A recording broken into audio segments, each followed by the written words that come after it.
Elgin Jones of the South Florida Times. We're talking with Willie Lawson III, the president of the North Broward branch of the NAACP, which according to the national organization has been dissolved and merged with Fort Lauderdale branch.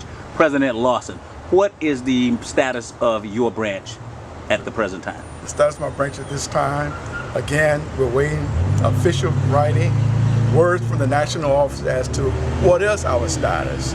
We've been told verbally that we've been merged. Now the statement we've been merged between North Broward and the Fort Lauderdale branch, not that we've been dissolved. We have not received any correspondence at all in terms of being dissolved. We have not received any correspondence at all in terms of being merged. But we recognize the authority of the national office. We also recognize the responsibility of the national office to inform us in accordance with the Constitution. If there is a desire to revoke or suspend our charter, in accordance with the Constitution, we're to be informed. We're waiting on that information from them.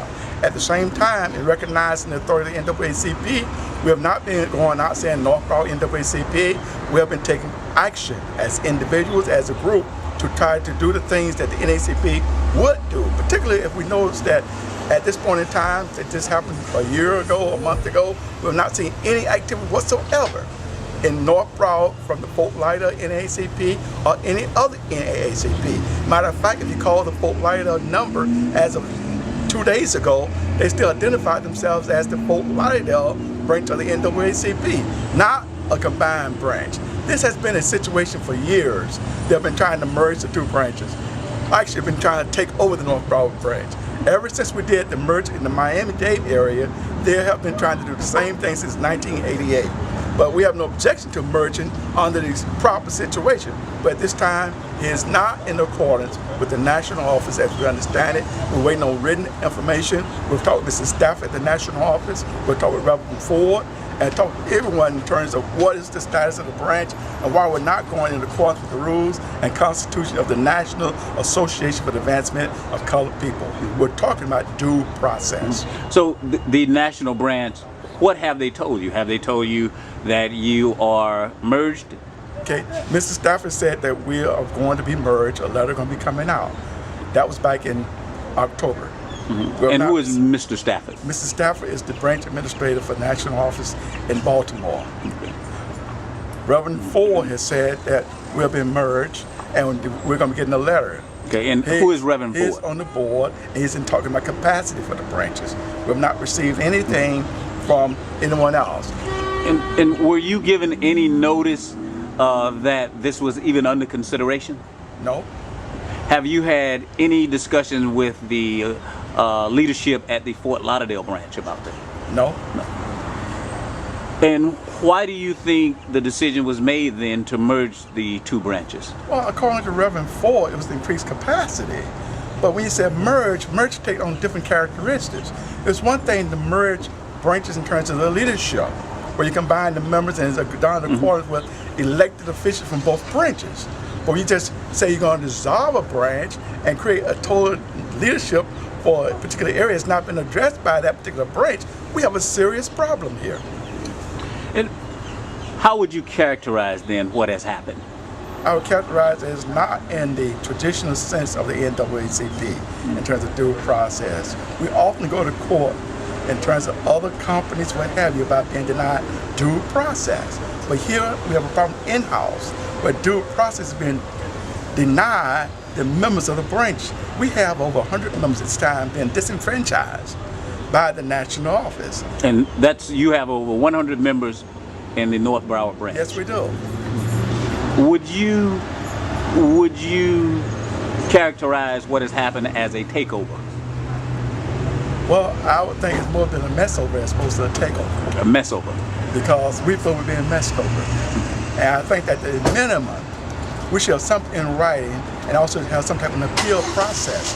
Now, according to the Constitution bylaws, there should be an appeal process. There should be a list of charges. There are a lot of things that have not been done in this particular situation. And I'm just asking the question, what is happening to the National Association for the Advancement of Colored People, the largest, the oldest, most effective civil rights organization in the world, that cannot take time to communicate in writing with their membership? And name some of the issues that you all have addressed at the North Broward branch. We addressed the in-run situation in terms of the people coming in trying to do the power station. There was a concern about the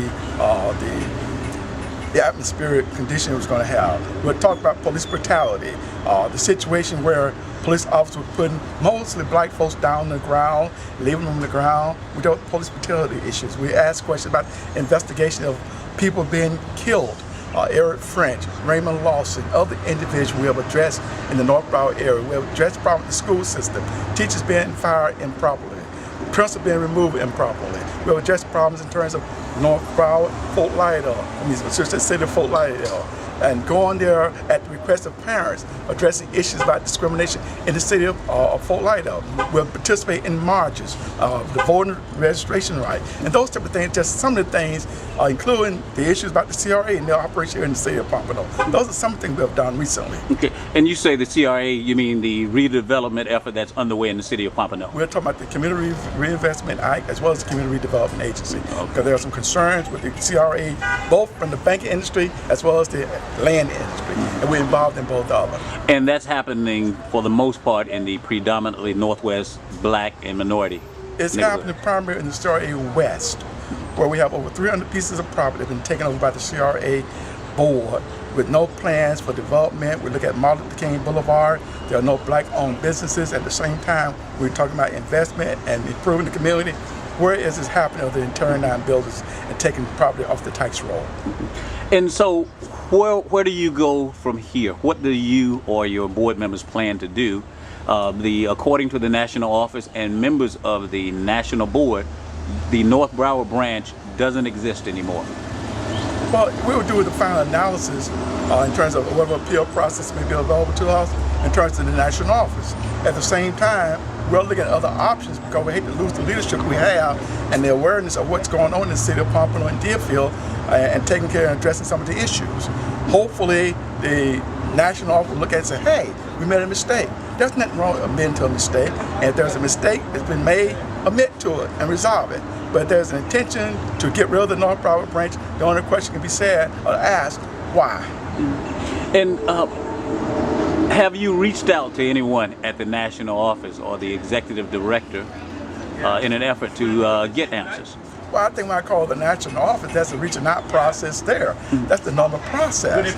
Now, our next step is go to the board, Julian Bond, and ask the national board to look into this issue because, again, we believe in the legal system in America. We've used the legal system from Thurgood Marshall's days. And we understand, let's follow procedures in how we run the organization.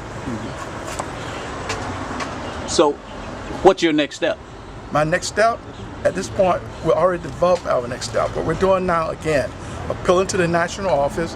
The other thing we're doing, if for some reason it's desired that the North Broward branch should not be in existence in North Broward, serving the area of North Broward, we're looking at forming another organization to meet the needs of the community as a 501c3 type organization. So you are in the process, or you're considering starting your own civil rights organization if this issue is not resolved to your satisfaction? Well, I'm listening to the people who say, why not start an organization called the New Alliance that will do many of the things that the NAACP does, but at the same time, perhaps enter the 21st century. I mean, I understand that since 1866, there have been civil rights movements and rights, acts. 1964 Civil Rights Acts, 1993 Civil Rights Act. But at the same time, we must continue to address racism and discrimination in America. Okay. And this new organization, the New Alliance, what would be its purpose and model?